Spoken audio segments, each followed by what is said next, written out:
Welcome to AutoRepair Cloud page. Go to Customer and Vehicles section. Choose the customer you need and press the New Repair button.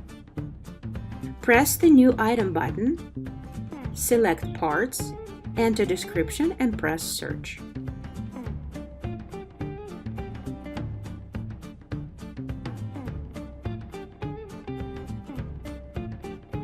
In the search window, press the Inventory Browse button, find the needed part, enter quantity you need, and click Select. The required part has been added to the new repair.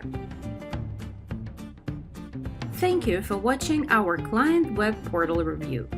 If you think this video is useful, please click the like button and subscribe to see our videos and stay updated.